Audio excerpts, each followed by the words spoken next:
Hello friends, welcome to my channel. Now, today in this session, we are going to discuss about what happens when people migrate. What are the consequences of people when they are migrated?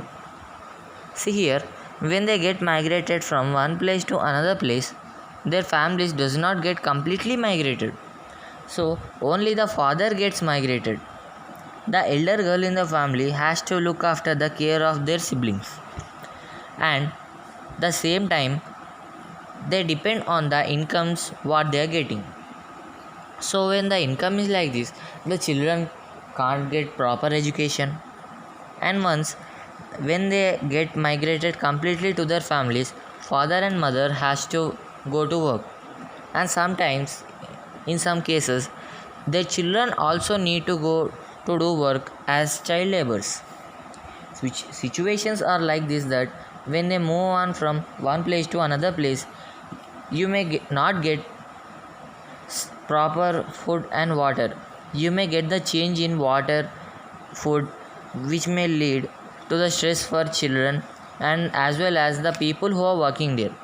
This may lead to so many health issues for them. These all are the factors for which they are affecting when the people are migrating from one place to another place. And not only this, we have the other concept of migration, that is international migrations. The international migrations, earlier we used to have the migration of their professionals of IT or doctors or lawyers who are experts in all of these things. In 1950s, we used to have the migration of only 10,000 people to the countries like UK, USA, Canada, etc. But now the latest trend of recent times, we have seen like every year we have 60,000 people getting migrated from our country to Japan, Norway, America and all the other places, where they are paid in a higher level. All the technocrats or IT professionals have moved on to one place to another place. This is called international migration. Not only the higher professional or highly skilled people are migrating to one place to another place, the semi-skilled and unskilled labor also taken care in the other places in the abroad. Like we have the people moving from Andhra, Kerala, Tamil Nadu and other regions, moving to countries like UAE, UK and all the other countries. The semi-skilled people are moving on towards the other places, because there we are getting the unskilled and semi-skilled labors like people working in the oil industries, oil and exporting industries, packing of barrels and all these things. So people tend to get migrated to these countries nowadays. This also has been increasingly, like every year we are getting some 2 lakhs to 3 lakhs people getting migrated from Andhra region and South India region towards the countries like Dubai, in the places where we get the accommodation for these people. And so as many people are getting migrated from one place to another place, the Indian Embassy has bought the new act in 1983, that is the Immigration Act of 1983.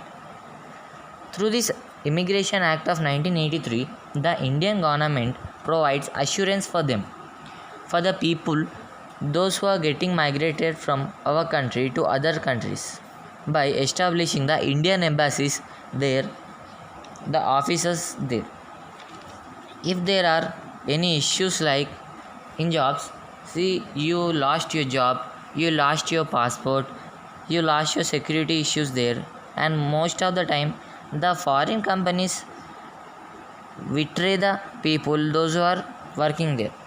They force them to work for more hours and they does not pay the salaries for them in time. If you have any such kind of issues there, you can go and report the restore complaint there in the Indian Embassy and get some kind of justice for us. It's like a surety for the employees, those who are staying out of the country of our India. It will be applied by the Indian Embassy. The embassy offices are open for all the immigrants there. Once you register your name, you will get the security provided for you. And most of the times, we have a condition in abroad countries that the companies take away our passports to give us jobs. The company holds all the people working in it by taking away their passports. Additionally, they make them to work for long hours, and many of the times we get the cases like people getting afraid to give or register a complaint against a company because they have a fear that they may lose their jobs. These all things should be addressed very carefully. This is the end of our chapter, settlements and migrations. Thank you for watching.